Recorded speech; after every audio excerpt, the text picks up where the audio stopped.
सहस्राक्षः सहस्रपात शब्भुः मिग्गुः सर्वत्र स्फुतवात्यतिष्ठदसाङ्गुलम् मूरुख एवेदर्गो सर्वं जदभूतं जच्छ भाव्यम् उतामृतत्वशेषानो जदन्नेनातिरोहति एतप्पानस्य महिमातो ज्यायांश पूरुखः पादोष विश्वभूतानि त्रिपादस्यामृतं दिवि त्रिपादुर्ध्व उदेत्पुरुखः पादोषेह भवत् पुनः ततो विश्वं विक्रामत्सासना न सनेः अभि ततो विराड जायत विराजो अधिपुरुखः स जातो अत्यरिष्यत पश्चात् भूमिमथो पुरः तस्माद्दिग्ना सर्वभूतः सम्प्रथं प्रखदाज्यं पशुस्तां सकरे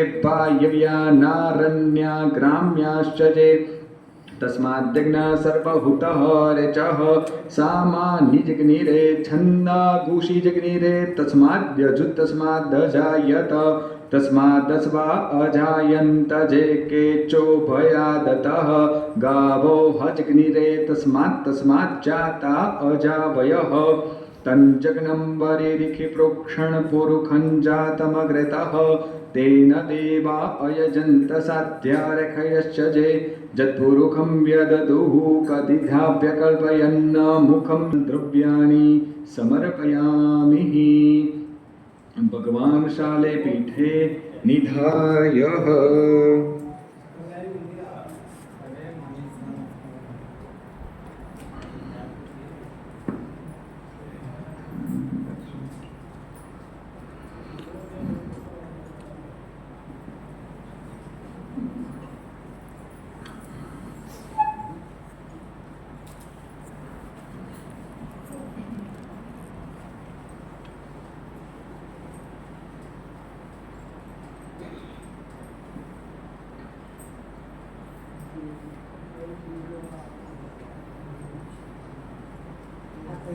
हाँ हाँ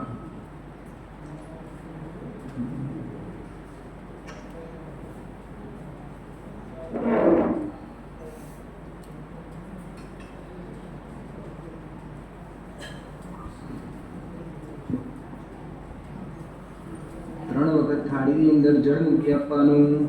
ધૂપમાર્ગ્યામિ દીપકમ દર્શયામિ અંશદાહ નૈવેદ્યમ નૈવેદયામિ. ભગવાન પાસે ઋતુ પ્રમાણેના ફળ ફળાદી ઇત્યાદિ બધું મૂક્યું છે. ડાબો હાથ આગ પાસે રાખીને જમણા હાથથી ભગવાનને ભોગ ધરાવવાનો. ઓમ પ્રાણાય સ્વાહા, ઓમ અપનાય સ્વાહા, ઓમ યાનાય સ્વાહા, ઓમ ઉદાનાય સ્વાહા, ઓમ સમાનાય સ્વાહા, પરબ્રહ્મણે નમઃ. એક વખત થાળીની અંદર જળ મૂકી આપવાનું. મધ્યપાલમ સમર્પયામિ ષડભિર આચારાત ભગવત પુનઃ. ફરી વખત ભગવાનને ભોગ ધરાવવાનો. ओम प्राणाय स्वाहा, ओम अपनाय स्वाहा, ओम व्यानाय स्वाहा, ओम उदानाय स्वाहा, ओम समानाय स्वाहा, परब्रह्मणे नमः. चार वखत थाळीની અંદર જળ મૂકી આપવાનું. પુત્રાભૂષણમ સમર્પયામિ, હસ્ત પ્રક્ષાલમ સમર્પયામિ, મુખ પ્રક્ષાલમ સમર્પયામિ, કરદવર્ધનાર્થે આભૂષણાર્થે હિરણ્ય દક્ષિણાર્થે સમર્પયામિ. ભગવાનની ચાર વખત પ્રદક્ષિણા કરી આપવાની. યાની ગાની જ પાપાની જન્માંતર કૃતાની ચ તાની સર્વાણી દશ્યંતુ પ્રદક્ષિણામ પદે પદે સુપ્રદક્ષિણાઃ વરદાઃ ભવત. પુષ્પમાલિકા હાથમાં પકડવાની. માલ્યાંની સુગંધીની માલત્યાદિની વૈ પ્રભુ મયાનિકાની પૂજાર્થમ પુષ્પાણી પ્રતિગૃહ્યતામ. તમે પગે વિજય. અતઃ ઋતુક્કલાની પુષ્પાણી સમર્પયામિ.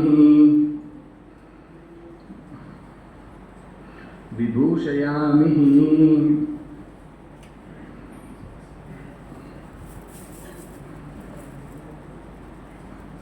સત્યનારાયણ દેવ કી જય.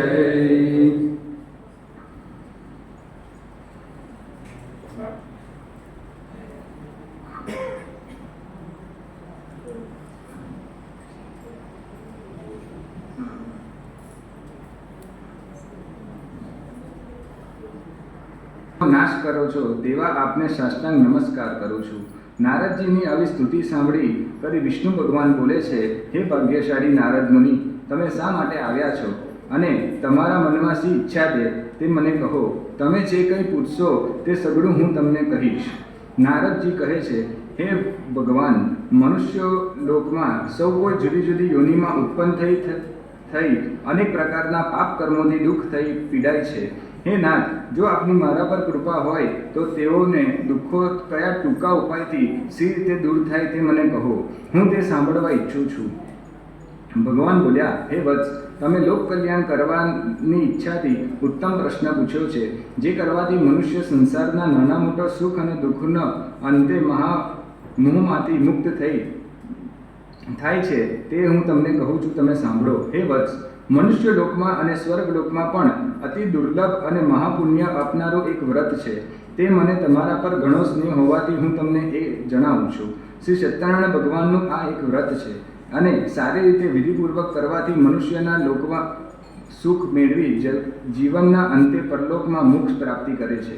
શ્રી વિષ્ણુ ભગવાનનું આ વાક્ય સાંભળી નારદજી બોલ્યા, શ્રી સત્યનારાયણ ભગવાનનું આ વ્રતના ફળ શું છે, તે વ્રતનો વિધિ શું છે, આ વ્રત કોણે કર્યું અને આ વ્રત ક્યારે કરવું તે બધું મને સઘળાપણે જણાવો.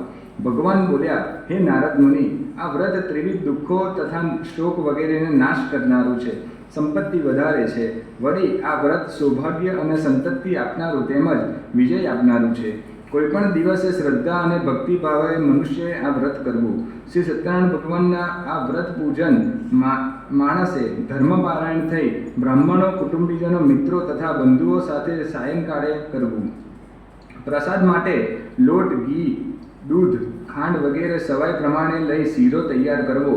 પ્રસાદમાં ફળફળાદી કેળા વગેરે લઈ ભક્તિ નૈવેદ્ય ધરાવવું. કોઈ કારણસર ઘઉંનો લોટ ન મળે તો ચોખાનો લોટ અને સાકર ન મળે તો ગોળ વાપરવો. આ બધી ખાદ્ય સામગ્રી સવાઈ કઠ્ઠા કરવી, ધરાવી. પોતાના સગા સંબંધીઓ અને સ્વજનો સાથે કથા શ્રવણ કરી બ્રાહ્મણને યથાશક્તિ દક્ષિણા આપી પછી ભાઈ બંધુઓને સ્નેહોને બ્રાહ્મણોને ભોજન કરાવવું. પોતે પણ સત્યનારાયણનો પ્રસાદ લેવો. પ્રસાદ લીધા પછી ભજન કીર્તન કરવા અને શ્રી સત્યનારાયણ ભગવાનનું સ્મરણ કરતાં કરતાં પોતપોતાના ઘરે જવું. આ પ્રમાણે સત્યનારાયણનું વ્રત કરવાથી મનુષ્યને પોતાની ઈચ્છેલી વસ્તુની પ્રાપ્તિ થાય છે અને તેની મનોકામના સિદ્ધ થાય છે. વિશેષમાં કળિયુગમાં પૃથ્વી પર સુખી થવાનો આ ટૂંક જ એક સરળ આ એક જ ઉપાય છે. બોલો સત્યનારાયણ દેવ કી જય. શ્રી સંત પુરાણે રેવાખંડે 8મો અધ્યાય સંપન્ન. ફૂલ અને તુલસી પત્ર છે તે ભગવાનને સમીપ વધાવી દેવાના. અતઃ દ્વિતીયો અધ્યાય.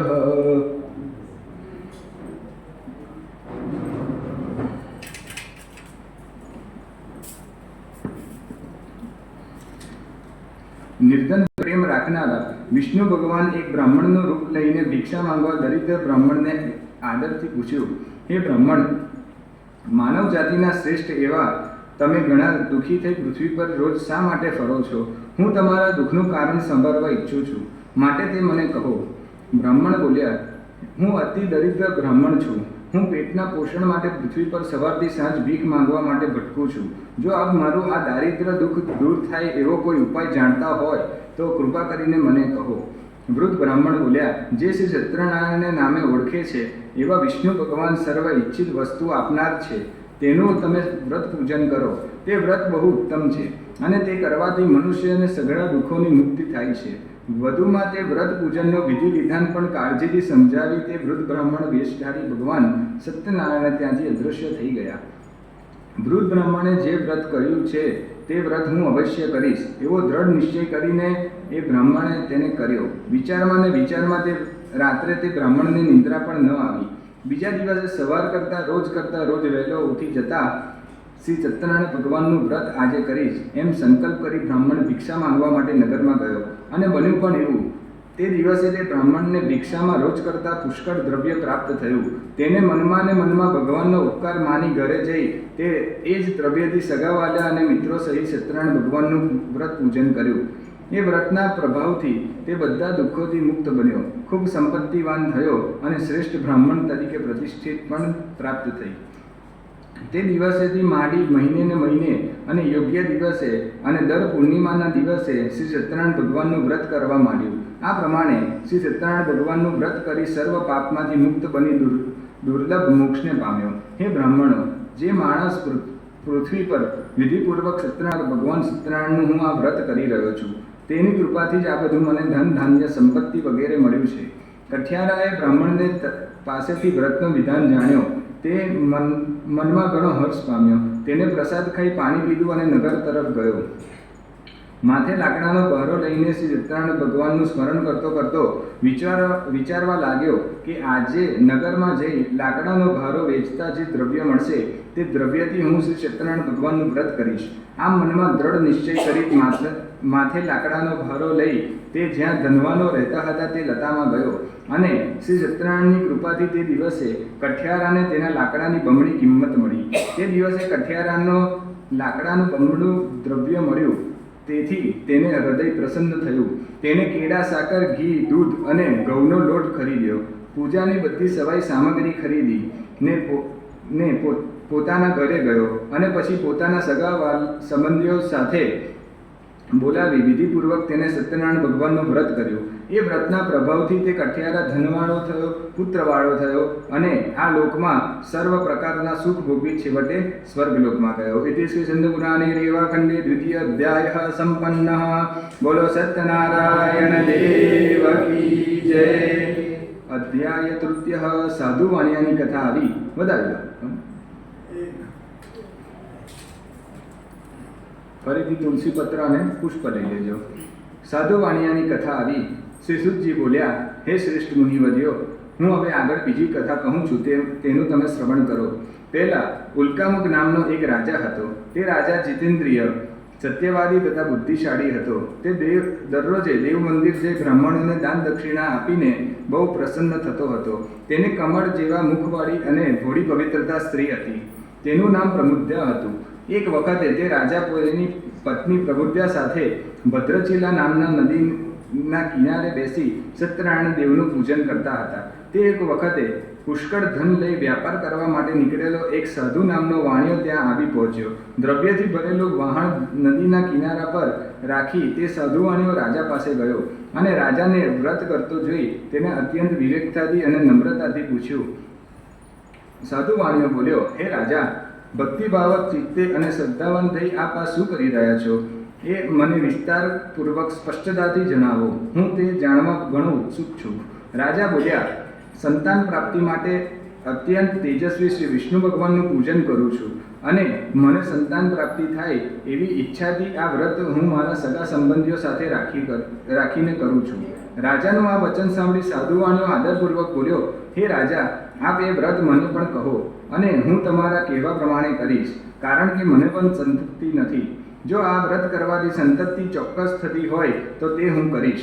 રાજા પાસેથી વ્રત વિધાન સાંભળી વેપાર માટે જવાનું છોડી દઈ તે અત્યંત હર્ષ પામતો ઘરે આવ્યો અને પોતાની પત્નીને સંતતિ આપનારા વ્રત સંબંધી બધી વાત કરી અને સાધુ વાણિયાની પત્ની લીલાવતીને કહ્યું કે જ્યારે આપણને સંતતિ થશે ત્યારે આ વ્રત હું કરીશ. એક દિવસે તે સાધુ વાણિયાની ધર્મપારાયણ પત્ની લીલાવતી પોતાના પતિને સાથે વાત કરતી પ્રફુલ્લ અને પ્રતિ સંયોગમાં તત્પર થઈ અને ભગવાન સત્યદેવની કૃપાથી તે ગર્ભવતી થઈ. 10 માસ થતાં લીલાવતીને એક સુંદર કન્યાને જન્મ આપ્યો અને તે કન્યા શુક્લ પક્ષમાં જેમ ચંદ્ર વૃદ્ધિ કરે અને પામે તે દિને દિને મોટી થવા લાગી. તેથી તે કન્યાનું નામ કલાવતી પાડ્યું. પછી પત્ની લીલાવતીએ પોતાના પતિને વ્રત સંકલ્પ યાદ કરાવીને કહ્યું, હે સ્વામી, તમે જે પૂર્વ જે વ્રત કરવાનો સંકલ્પ કર્યો હતો તે વ્રત કેમ નથી કરતા? સાધુ વાણિયો બોલ્યો, હે વાલી, હમણાં વ્યાપારમાં તેજીને કારણે સમય નથી, પણ જ્યારે તેનો વિવાહ કરીશું તે સમયે વ્રત કરીશું. પત્નીને આવું આશ્વાસન આપી તે સાધુ વાણિયો વ્યાપાર માટે નગરમાં જતો રહ્યો. પછી તો કન્યા કલાવતી પિતાના ઘરે દિવસે દિવસે મોટી થવા લાગી. એક વખતે પોતાની પુત્રીને બહેનપણીઓ સાથે રમતી જોતા પોતાની પુત્રી ઉંમરલાયક વિવાહ યોગ્ય થયેલી જોઈ નગરમાં પોતાના મિત્રોની સાથે મંત્રણા કરી પોતાના ધર્મ જાણકાર સાધુ વાણિયાએ પોતાના દૂતને કહ્યું કે આપણી કન્યાના વિવાહ માટે યોગ્ય મુહૂર્ત શોધી લાવો.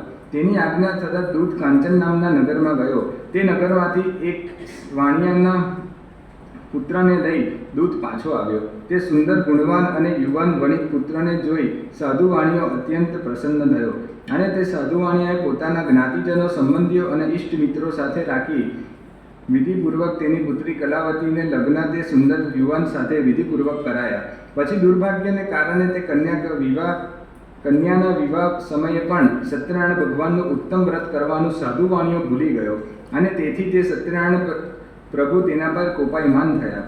ત્યાર પછી પોતાના વ્યાપારમાં કુશળ અને દરિદ્રતા વાળો એવો સાધુ વાણીઓ કાળને વશ થયેલો હોવાથી પોતાના જમાઈને સાથે લઈ વેપાર કરવા નીકળ્યો. દરિયા કિનારે પાર જઈ કરી સિંધુ નદીને પાસે આવેલા રત્નસંહાર નામના મોટા શહેરમાં જઈ સાધુ વાણીઓ અને તેનો જમાઈ સારી રીતે વેપાર કરવા લાગ્યા. તેઓ બંને જે નગરમાં રહેવા લાગ્યા તે નગરમાં ચંદ્રકેતુ રાજા રાજ કરતો હતો. અહીં બંને વેપાર કરવા લાગ્યા. તે વખતે સત્યનારાયણ ભગવાનને સાધુ વાણિયાને પોતાનું વ્રત કરવાથી પ્રતિજ્ઞા ભંગ થયેલો જોઈ તેને શાપ આપી દીધો.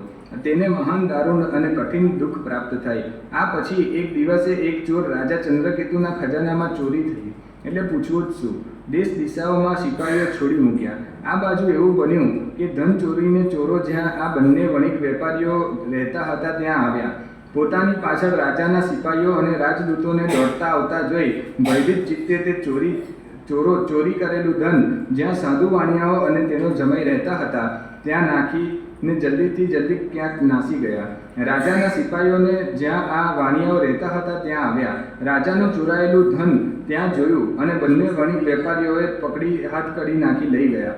સિપાહીઓએ ચોર પકડાયા એમ માની દોડતા રાજા પાસે ગયા અને કહેવા લાગ્યા, હે મહારાજ, અમે આ બંને ચોરોને પકડી લાવ્યા છે. હવે તમને જોઈ આપ આજ્ઞા કરો તે સજા તેમને કરીએ. આ સાંભળી રાજાએ બહુ વિચાર કર્યા વગર તેમને કેદખાનામાં પૂરવાનો કહેતા સિપાહીઓને તે બંનેને દોરડાથી બાંધી બેડી પહેરાવી અને મોટા મજબૂત કેદખાનામાં બંનેને પૂરી દીધા. શ્રી સત્યનારાયણના ભગવાનની માયાને કારણે કોઈએ પણ તે વણિક પુત્રોનું કહેવું સાંભળ્યું નહીં અને ચંદ્રકેતુ રાજાએ તે બંને વેપારીઓ પાસે જે કંઈ દ્રવ્ય હતું તે બધું જ ધન આંચકી લીધું. પેલી તરફ સત્યનારાયણ ભગવાનના શ્રાપના લીધે સાધુ વાણિયાની પત્ની લીલાવતી બી પોતાના ઘરે ઘણી દુઃખી થઈ અને ઘરે રહેલું જે કંઈ ધન હતું તે બધું ધન ચોરો લૂંટી ગયા. ગરીબી, રોગ અને ચિંતાથી બાવરી બની ગઈ અને ભૂખ તથા તરસથી ઘણી દુઃખી થતી. તે સાધુ વાણિયાની પત્ની હંમેશા ભોજનની ચિંતામાં ઘરે ઘરે ભિક્ષા માંગવા માટે ભટકવા લાગી. તેમજ તેની પુત્રી કલાવતી પણ રોજે અન્ન માટે ઘરે ઘરે ભીખ માંગવા ભટકવા માંડી. એક દિવસે તે ભૂખથી વ્યાકુળતા બનેલી કન્યા એક બ્રાહ્મણના ઘરે ભિક્ષા માંગવા ગઈ. ત્યાં તેને સત્યનારાયણ ભગવાનનું વ્રત પૂજન થતું જોયું. તેથી ત્યાં પ્રસાદ મળશે અને પાણીનો સહારો મળશે તે આશાએ ઓટલા પર બેઠી. કથા સાંભળી અને વંદન કરી ભગવાન પાસે વરદાન માંગ્યું કે પ્રસાદ લઈ મોડી રાત્રે પોતાના ઘરે ગઈ. ત્યારે માતાએ પુત્રી કલાવતીને પ્રેમથી પૂછ્યું, મોડી રાત સુધી તું ક્યાં ભટકતી હતી? કન્યા કલાવતીએ તરત જ પોતાની માતાને જણાવ્યું કે માં, આજે મેં એક બ્રાહ્મણને ત્યાં ઈચ્છિત વસ્તુ આપનારું સત્યનારાયણ ભગવાનનું વ્રત થતું જોયું હતું તે મેં જોયું અને પછી જે કાંઈ પ્રસાદ મળ્યો તે લઈ હું ઘરે આવી છું. પોતાની કન્યાનું આ વચન સાંભળીને દીકરીના જન્મ વખતે લીધેલું વ્રત યાદ આવ્યું અને મનોમન નક્કી કરી લીલાવતી આનંદપૂર્વક સત્યનારાયણ ભગવાનનું વ્રત કરવા તૈયાર થઈ. પોતાના જે તે સગાવાલા ત્યાં હતા તેમની સાથે તે સાધુ વાણિયાની પત્નીએ વ્રત કર્યું અને સત્યનારાયણ ભગવાનને પાસે વારંવાર યાચના કરી અને વરદાન માંગ્યું કે મારા પતિ અને જમાઈ જ્યાં હોય ત્યાંથી જલ્દી ઘરે આવે એમ કરો. મારા પતિ અને જમાઈને સઘળા આરોપ ક્ષમા કરો.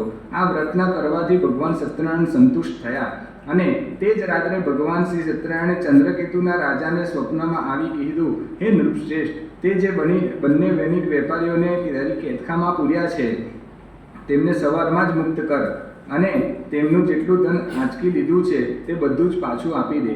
રાજાએ ભગવાનને પ્રશ્ન કર્યો કે તેમ ન કરું તો તેનો બી જવાબ